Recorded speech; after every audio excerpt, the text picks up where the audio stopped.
Good morning. स्वागत है आप सबों का महात्मा गांधी शिक्षण संस्थान के यूट्यूब चैनल पर। आज हम वर्ग 7th के लिए अभिलाषा पाठ पुस्तक का पाठ संख्या 1 के अभ्यास को यहाँ व्याख्या करेंगे। अभ्यास में दिए गए प्रश्न भाषा से, व्याकरण से, पर्यायवाची, समाना, विलोम, जो भी शब्द दिए हुए हैं अभ्यास में, जिस तरह के प्रश्न है उसका हम वर्णन करेंगे। आप लोग इसे सुनेंगे। पाठ संख्या 1 का जो कविता है, चूंकि हम इसमें 8 लेसन तक पढ़ चुके हैं, तो अब हम अभ्यास को एक तरफ से आपके सामने प्रस्तुत करते जाते हैं। कोई नहीं पढ़ाया का यह अभ्यास की तरफ हम चलते हैं।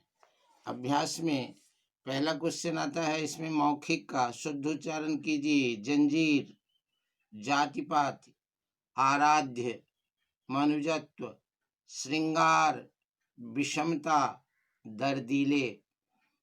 हम ऐसे शब्दों को उच्चारण करके अपनी उच्चारण क्षमता को जागृत करते हैं।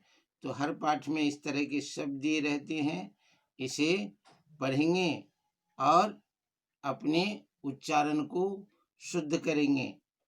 सूची और बताइए में है, कवि ने अपने गीतों के बारे में क्या कहता है। तो हम लिखेंगे, कवि अपने गीतों के बारे में कहते हैं कि यह गीत सिर्फ मेरा नहीं है, यह पूरे समाज का गीत है। समाज की व्यथा का वर्णन है इसमें, और समाज के को उत्साहित करने, उसकी जनचेतना को जगाने, यह विषमता जो हमारे समाज में है उसको दूर करने के लिए यह गीत बनाया गया है। कभी अपने आप को किस प्रकार के जंजीरों से बंधा हुआ नहीं मानता। कभी अपने आप को सामाजिक ढांचा में जो विभिन्न तरह के वर्गीकरण है, उन वर्गीकरण के जंजीरों में जात पात, ऊंच नीच, अमीर गरीब, किसी भी इस तरह की सीमाओं को कभी नहीं मानते। कभी सिर्फ मानव जीवन के एक जात, मानव का एक जात और उसका एक धर्म, मानवता, वह कहते हैं या समाज द्वारा बनाए गए विभिन्न वर्गीकरण को हम नहीं मानते। हम सब समान हैं और इस पृथ्वी पर हमारा समान अधिकार है। चलते हैं अब लिखित क्वेश्चन की तरफ। लिखित में दिया है कि निम्नलिखित शब्दों में अनुपयुक्त शब्दों पर गोला लगाइए। वुड वर्ड को घेरने के लिए कहता है। जो भी समानार्थी शब्द दिए हुए हैं उसमें से एक ऐसे शब्द हैं जो उससे मेल नहीं खाते हैं, उनको गोला लगाने के लिए कहता है। तो गगन के लिए दिया है नभ, व्योम, नीला, आसमान। तो नीला इसमें ओड वर्ड है, बेमेल है, इसको हम घेर लेंगे। मानव, भू, भूमि और जमीन, तो मानव को हम घेर लेंगे, बाकी 3 मेल खाता हुआ है। पवन, वायु, समीर, अग्नि, हवा, अग्नि को घेर लेंगे। संसार, जग, प्रेम, विश्व, दुनिया, तो प्रेम पर हम गोला लगाएंगे क्योंकि यह इसमें बेमेल शब्द है।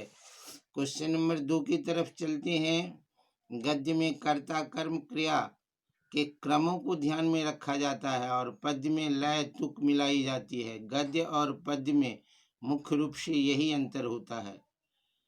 अब प्रश्न देता है कि अब आप दी गई पद्य पंक्तियों को गद्य में बदलकर लिखिए। सबसे प्यारा, जग से न्यारा भारत देश हमारा। तो हम लिखेंगे हमारा भारत देश सबसे प्यारा और न्यारा है।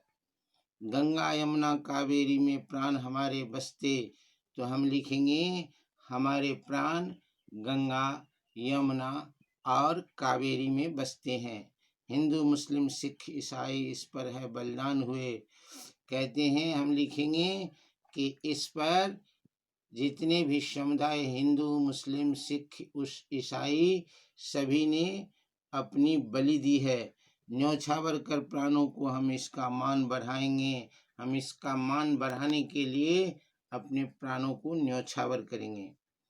प्रश्न संख्या 3 में पढ़ा रहा है कि किसी प्राणी, वस्तु, स्थान और भाव के नाम को संज्ञा कहते हैं। जो शब्द संज्ञा की जगह पर आते हैं उन्हें सर्वनाम कहते हैं। निम्नलिखित पंक्तियों में संज्ञा शब्दों पर गोला लगाएं और सर्वनाम को रेखांकित कीजिए।